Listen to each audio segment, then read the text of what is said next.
Hello, जय श्री राम दोस्तों। आज का हमारा टॉपिक है रिलेटिव लेआउट इन एंड्रॉयड स्टूडियो। मतलब आज हम रिलेटिव लेआउट के थ्रू अपने एंड्रॉयड स्टूडियो के अंदर एक स्क्रीन को डिज़ाइन करेंगे। मैंने पिछली वीडियो के अंदर कॉन्स्टेंट लेआउट के बारे में समझाया था और आज मैं रिलेटिव लेआउट के बारे में समझाऊंगा कि हम रिलेटिव लेआउट के थ्रू किस तरीके से एक एंड्रॉयड स्क्रीन को डिज़ाइन कर सकते हैं for our application.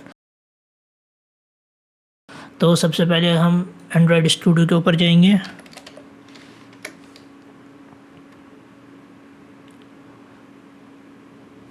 Android studio के जाने के बाद हम नया प्रोजेक्ट बनाएंगे।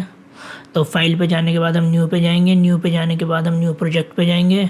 न्यू प्रोजेक्ट पे जाने के बाद हम एम्प्टी एक्टिविटी को सेलेक्ट करेंगे। एम्प्टी एक्टिविटी को सेलेक्ट करने के बाद नेक्स्ट पे टैप करेंगे। नेक्स्ट पे टैप करने के बाद हम अपनी एप्लीकेशन का नाम देंगे। मैं अपनी एप्लीकेशन का नाम देता हूँ रिलेटिव लेआउट।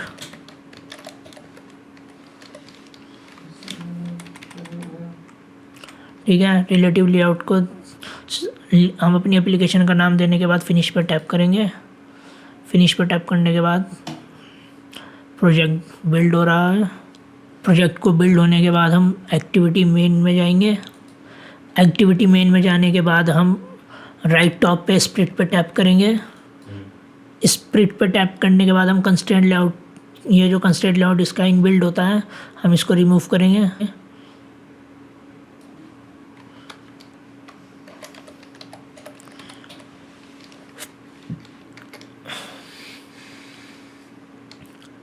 रिलेटिव लेआउट को करने के बाद हम टेक्स्ट व्यू पे जाएंगे।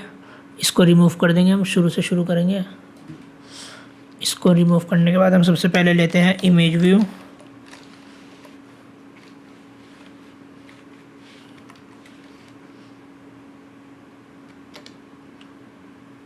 इमेज व्यू को लेने के बाद इसकी विड्थ करते हैं मैच पेरेंट, हाइट करते हैं मैच पेरेंट। फिर हम इसके नीचे और हमें इसके अंदर सबसे पहले आईडी डिफाइन करनी पड़ती है। मैंने इसकी आईडी ली है।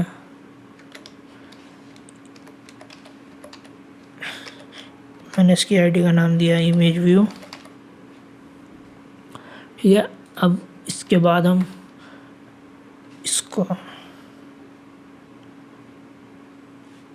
SRC से इसमें इमेज को इनबिल्ड करेंगे। इनबिल्ड करने के बाद हम सबसे पहले जाएंगे रिसोर्स मैनेजर पे। रिसोर्स मैनेजर के बाद जाएंगे ऐड वाले आइकन के ऊपर टैप करेंगे। ऐड वाले आइकन के ऊपर टैप करने के बाद इंपोर्ट ड्राइवर्स में जाएंगे। इंपोर्ट ड्राइवर्स पे टैप करने के बाद हम वहाँ से अपनी इमेज को सेट कर लेंगे और ओके दबा देंगे। हम कोई भी रैंडम इमेज ले लेंगे। अपने पाथ पे जाने के बाद जहाँ पे हमने पाथ ले रखा होगा, तो मैं ये वाली फ़ोटो ले लेता हूँ। इसको इंपोर्ट कर देता हूँ। अब यहाँ पे सोर्स में जाके इसका पाथ दे देता हूँ कि मैंने कहाँ पे डाल रखी थी। तो मैंने यहाँ पे डाल रखी थी। ठीक है, अब इसको बंद कर देते हैं।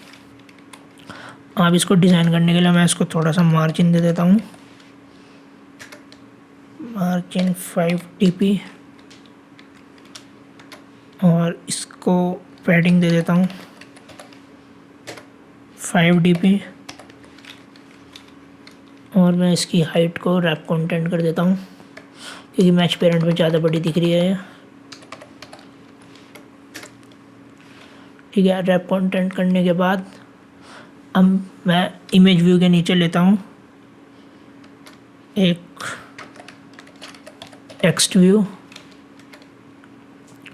इसकी विड्थ कर देते हैं मैच पेरेंट, इसकी हाइट कर देते हैं रैप कंटेंट और इसके बाद इसके अंदर टेक्स्ट लिखते हैं दिस इज टेक्स्ट व्यू। हम इसको थोड़ा सा डिज़ाइन कर देते हैं। सबसे पहले हम लेते हैं टेक्स्ट स्टाइल। टेक्स्ट स्टाइल में कर देता हूँ बोल्ड और साथ में इटैलिक भी।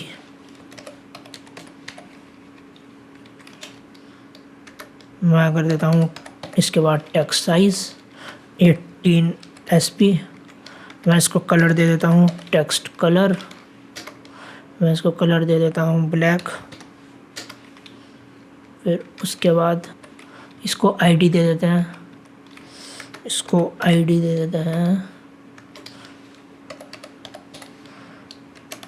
तुम कुछ भी दे सकते हो, बस पुराने वाले से मिली हुई नहीं होनी चाहिए। आईडी में से यूनिक होती है। फिर इसके बाद हम टेक्स्ट व्यू के बाद लेते हैं हम एडिट टेक्स्ट को लेने के बाद हम उसकी विड्थ को देते हैं मैच पेरेंट, हाइट को देते हैं रैप कंटेंट। फिर उसके बाद हम इसको बैकग्राउंड कलर दे देते हैं, इसको बैकग्राउंड कर देते हैं ब्लैक, और इसके अंदर हम टेक्स्ट कलर कर देते हैं वाइट, और इसके अंदर टेक्स्ट लिख देते हैं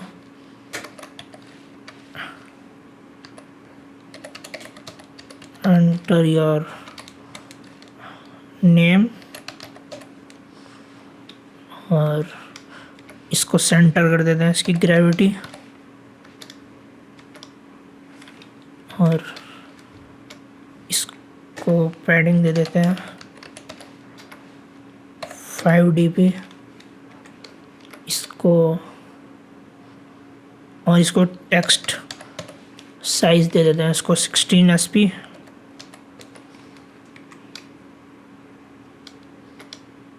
और दे देते हैं हम इसको टेक्स्ट स्टाइल बोल्ड, और इसको बंद कर देते हैं। अब इसके बाद हम इसको आईडी दे देते हैं, इसको आईडी देते हैं एडिट टेक्स्ट। अब हम इसके नीचे ले लेते हैं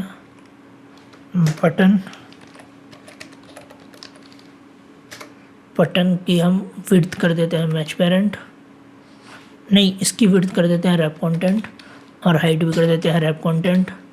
इसको बैकग्राउंड टिंट देते हैं,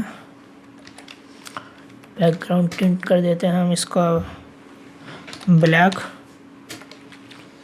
और इसके अंदर टेक्स्ट कर देते हैं हम बटन, इसका टेक्स्ट कलर दे देते हैं, टेक्स्ट कलर इसका कर देते हैं हम वाइट, और इसका कैप्स बंद कर देते हैं, इसको कर देते हैं फॉल्स, इसको टेक्स्ट स्टाइल कर देते हैं इसका बोल्ड,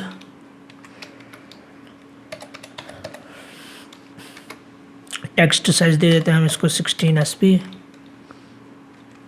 और इसको हम बंद कर देते हैं। टेक्स्ट साइज देने के बाद हम इसको आईडी दे देते हैं, इसको आईडी देते हैं हम बटन 1। एक और बटन को ले लेते हैं, इसके बाद हम दोबारा लिखने से अच्छा इसको कॉपी पेस्ट कर लेते हैं, और इसकी आईडी चेंज कर लेते हैं, इसको आईडी दे देते हैं बटन 2, और इसका नाम भी लिख देते हैं बटन 2। अब हम इसको डिज़ाइन करते हैं। अब देखिए हम इसको डिज़ाइन किस तरह से करते हैं। रिलेटिव लेआउट और लीनियर लेआउट के अंदर जो फ़र्क है वो यही है कि रिलेटिव लेआउट के अंदर हम जो डिज़ाइन करते हैं वो आईडी के बेस्ड पे करते हैं। जैसे कि सपोज़ करिए हमने सबसे ऊपर लिया हुआ है, सबसे पहले हमने लिया है इमेज व्यू।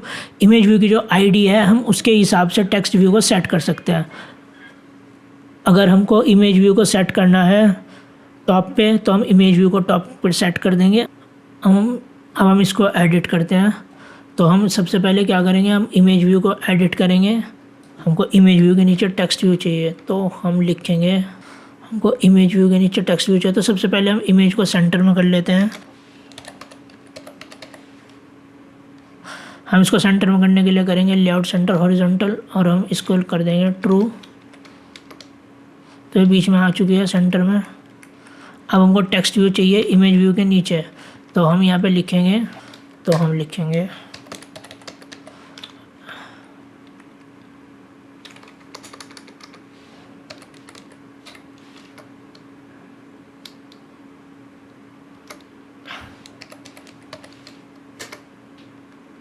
हमको इमेज व्यू के नीचे चाहिए टेक्स्ट व्यू, तो टेक्स्ट व्यू को हम नीचे करेंगे लेआउट, हम इसको करेंगे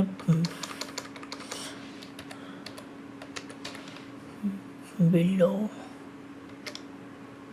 इमेज व्यू के नीचे टेक्स्ट व्यू आ गया और हमको एडिट टेक्स्ट भी चाहिए। हमको एडिट टेक्स्ट व्यू के नीचे चाहिए तो हम यहाँ पे लिखेंगे बिलो। ठीक है, एडिट टेक्स्ट के नीचे आ गया। और हमको एडिट टेक्स्ट के नीचे बटन चाहिए, तो हम बटन लिखेंगे बिलो, लेआउट बिलो लिखेंगे, तो बटन जो है एडिट टेक्स्ट के नीचे आ गया। टेक्स्ट व्यू को सेंटर में कर देते हैं, वो अच्छा दिखेगा, तो हम इसके यहाँ पे ग्रेविटी दे देते हैं और हम बटन और बटन 2 के ऊपर एक आ गया, तो हमको बटन के बराबर में बटन 2 चाहिए, तो हम लिखेंगे, हम लेंगे लेआउट टू राइट ऑफ, और हमको चाहिए किसके बराबर में, बटन 1 के बराबर में, तो हम लिखेंगे बटन 1। ये देखिए इन दोनों एक दूसरे के बराबर में आ चुके हैं। अब हम इसको थोड़ा और अच्छे से डिज़ाइन करते हैं, तो हम बटन 2 को मार्जिन दे देते हैं, मार्जिन देते हैं 5 dB का, और पैडिंग भी 5 dB की, और हम इसको भी सेम मार्जिन और पैडिंग देते हैं 5 dB की।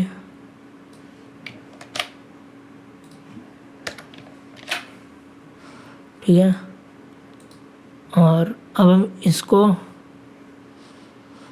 अगर हम इसको और सेंटर में लेके जाएंगे तो हम क्या करते हैं, हम यहाँ पे ले लेते हैं लीनियर लेआउट, यहाँ पे लेंगे लीनियर लेआउट, लीनियर लेआउट की विड्थ करेंगे मैच पेरेंट, हाइट करेंगे रैप कंटेंट, इसकी ओरिएंटेशन देंगे हॉरिजॉन्टल, इसको बंद कर देंगे,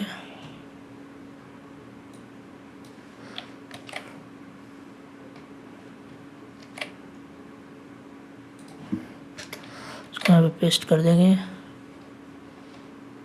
फिर हम इसको ओरिएंटेशन को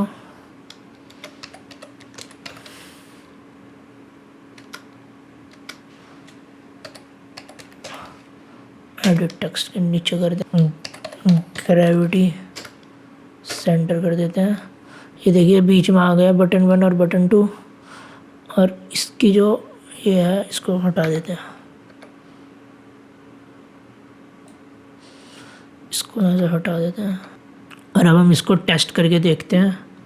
तो टेस्ट करने के लिए हम कोडिंग स्किल्स पर टैप करेंगे,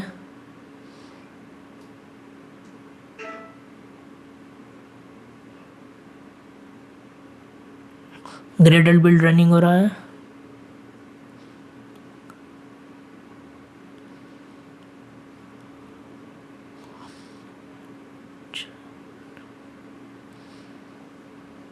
एप्लीकेशन इंस्टॉल हो रहा है।